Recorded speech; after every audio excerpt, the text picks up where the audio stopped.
सैयद जफर इस्लाम, जवाब दीजिए भाई। ऐसा लग रहा है कांग्रेस पार्टी तो फ्रंट फुट पर खेल रही है अभी भी। आपने राहुल गांधी को देशद्रोही कह दिया, आसिम मुनीर के साथ उनका चेहरा लगा दिया, शहबाज शरीफ के कंधे पर उनको दिखा दिया। आप रोज कह रहे हैं वो पाकिस्तान की भाषा बोल रहे हैं, लेकिन राहुल गांधी पहुंच गए पुंछ और कांग्रेस के आरोप अभी भी जारी हैं। जफर भाई,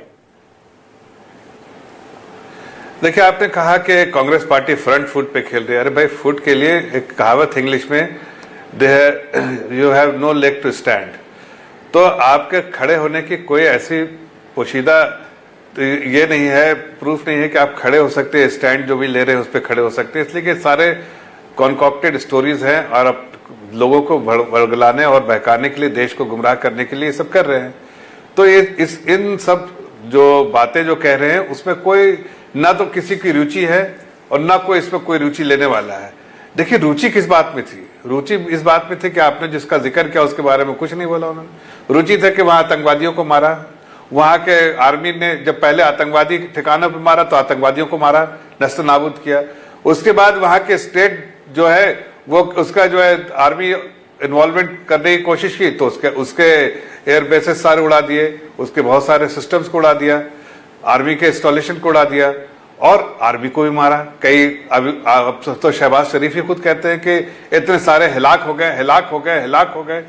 तो ये इनकी हिलाकत जो है बाकी देश के लोगों को कहीं ना कहीं एक सुकून दे रहा है कि वहां के आतंकवादियों को मारा और रोक आर्मी है उसके लोगों को, आर्मी को ही मारा तो सुकून हो रहा है। बट अफसोस की बात है कि कांग्रेस पार्टी को सुकून ही नहीं हो रहा। कांग्रेस पार्टी का जो है वीडियो जो है पूरे पाकिस्तान में चल रहा है। वो कह रहे हैं, देखिए मैं आपको एक वीडियो के बारे में जिक्र कर रहा हूं। कांग्रेस पार्टी के वीडियो में आ रहा है कि वह 2 लोग 3 लोग बात। जफर इस्लाम अपनी बात पूरी करिए। जफर भाई सुन पा रहे हैं क्या? हाँ, मैं सुन पा रहा हूं, मैं अपनी बात खत्म कर रहा हूं। हाँ बोलिए।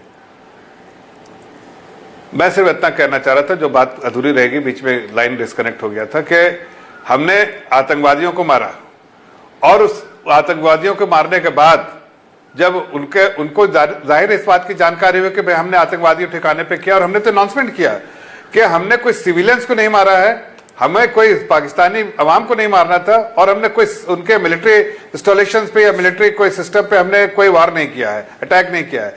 लेकिन पाकिस्तान अगर कुछ करेगा तो हम जवाब तो देंगे ही। जैसा भी कह रहे थे कोई जो भी पूर्व एम्बेसडर थे कुछ कह रहे थे, तो हमने तो जब उसने नादानी की, मकाना उसका हमने तोड़ दिया, उसको कमर तोड़ दी, उसके घुटने पे ले आए और उसके बाद घुटने पे आने के बाद वो चाहे ट्रंप से बात करे, चाहे रशिया बात करे, चाहे वो सऊदी अरब, जिनको जिनको उन्होंने धन्यवाद दिया है उन्होंने बात की होगी, हमें नहीं मालूम इसकी जानकारी। हमारे पास डीजीएमओ जो है अपने जमीन में जो रेंगते हुए आया कि भाई हमें बख्श दो, हम तो हमने बख्श दिया। भाई हम तो वैसे पीस लविंग कंट्री, हमारा मकसद डे 1 से ही था, आतंकवाद के खिलाफ लड़ाई थी, आतंकवादी ठिकाने पर हमें वार करना था, अटैक करना था, वो हमने किया। अगर वो पाकिस्तान जवाबी कार्रवाई नहीं करता आतंकवादियों के साथ खड़े होके तो शायद दोबारा हम कुछ उन पर अटैक भी नहीं करने वाले थे। वैसे अपने आप ऑटोमेटिक, जैसा कह रहे थे एम्बेसडर साहब, वो अपने आप ही सीज फायर की तरह हो जाता है। लेकिन उसने जब ये गलती की तो उसको कमर तोड़ने की जरूरत है। अब जहां तक ट्रंप की बात है, अरे भाई ट्रंप को अपनी इज्जत का ख्याल ही नहीं है।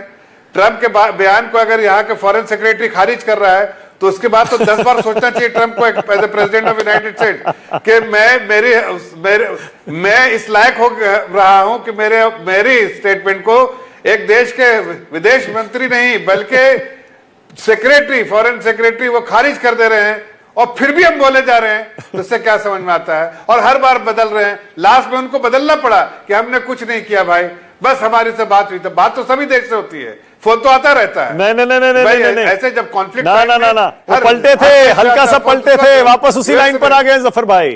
डोनाल्ड ट्रंप फिर से उसी लाइन पर है। अरे देखिए, मैंने ट्रेड कर लालच दिया दोनों देशों को और मान गए दोनों। अभी देखिए टिम कुक को उन्होंने क्या बोला, एप्पल वाले को क्या बोला कि मैं तो देखिए एप्पल वाले ने क्या डिसीजन लिया, इंडिया में निवेश करेंगे।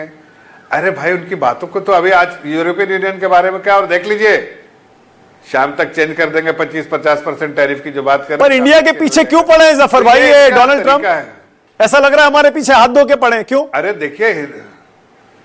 देखिए अब ये बात तो आपको महसूस हो रहा होगा, आप एज ए नागरिक तो महसूस हो रहा है, दुनिया तो महसूस कर रही है कि अब शक्तिशाली देशों में हमारा नाम है, और ये 10 सालों में जिस तरह से हमने कामयाबी के रास्ते पे अपने को मजबूत देश बनाया है, तो जाहिर है कई देशों को उससे तकलीफ होती होगी। हम पहले कटोरा लेके और भीख मांगने चले जाते थे, चाहे पैसे के नहीं तो कुछ टेंशन की ही या किसी बात को मनवाने के लिए। अब इस देश में बात हमारी मानी जाती है। ठीक है, ओके अनुमा जी, इसलिए ओके।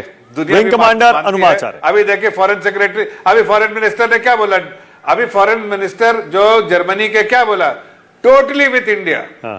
कैसे नहीं थे भाई, पूरी दुनिया हमारे साथ खड़ी थी वॉर अगेंस्ट टेररिज्म के। ठीक है, हमारे war okay. Against Pakistani Anuma ji, नहीं था, Anuma. War against terrorism. Okay Anuma ji, आपकी बारी।